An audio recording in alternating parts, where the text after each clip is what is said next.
Here we are, out in the portable garage, taking a look at Project DGC. We definitely do have a lot of work on to go, or to do I should say. And yeah, it's going to be a trip. First thing I'll start with here is you'll see that the hood has been painted. And the reason for that is when it comes to the body on this, over time I believe that's the only thing that's going to stay. I'm pretty well sure everything is going to go. I'm going to kind of widen things out, make it more comfortable on the inside, and stop a little bit of that mud from flicking up. Now on down to what we're going to do to this little cat here. Starting off on the front end. These red pieces here, these are A-arms. The one on the other side on the top, I'll get over to that one there. You can see the weld is pretty, it's not pretty. You can tell that it was most likely broken and re-welded and painted, and it's shorter. So we're going to replace those with some nice, I believe it's about 1-inch tubing or 1 1/4 inch tubing, high clearance Super ATV A-arms. Picked those up from UTV Canada. Awesome freaking folks over there. Deadly to deal with. Besides that, we're going to have to replace, actually it's this side axle itself, it's shot, and we're going to pop Rhino axle in there from Super ATV. I'm going to get the one for the other side too, just to even her up. But yeah, the fender here, yeah, don't really cover the wheels at all. So we're going to do something here, extend these out up in the front, the whole 9 yards. And the doors are going to get moved out, I would say a good 2 inches. And give a little bit more elbow room and knee room on the interior there. And plus I figure we can make them a little bit more safer. Inside here we're going to relocate the instrument cluster here to up in front of the steering wheel. Kind of a cool place to have it. Yeah, this thing here, we're gonna do something with that. Probably put something different on there. I'm actually thinking a golf club handle. Some of those are pretty sweet looking, and I think it would tie in nice with the machine. Going on back here, same thing.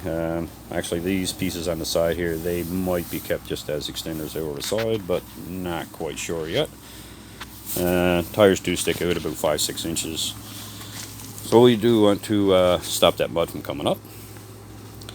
And yeah, on the back here, we're going to extend this out probably about another 6 inches to a custom bumper. Yeah, this whole thing's going custom.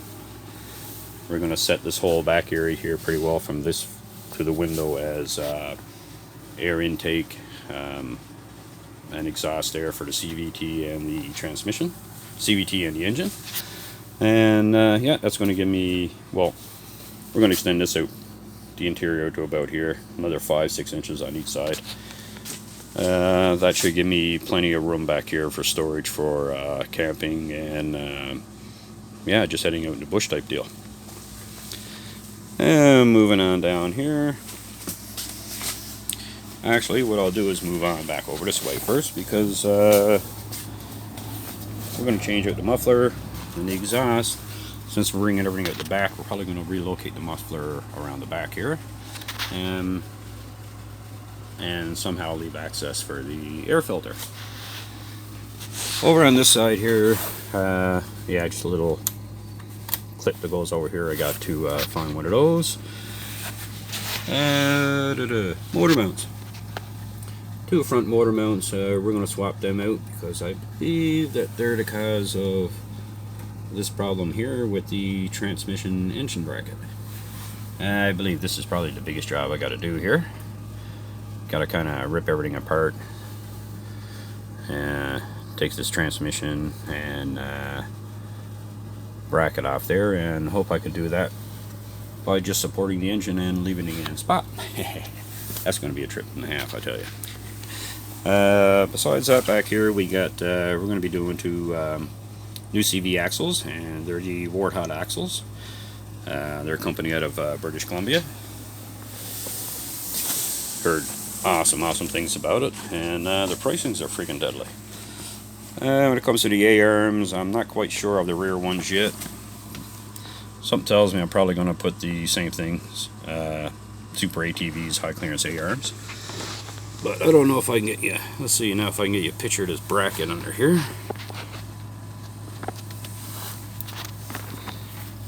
This is the bracket, and there's a nut right here. It's all dirty and stuff.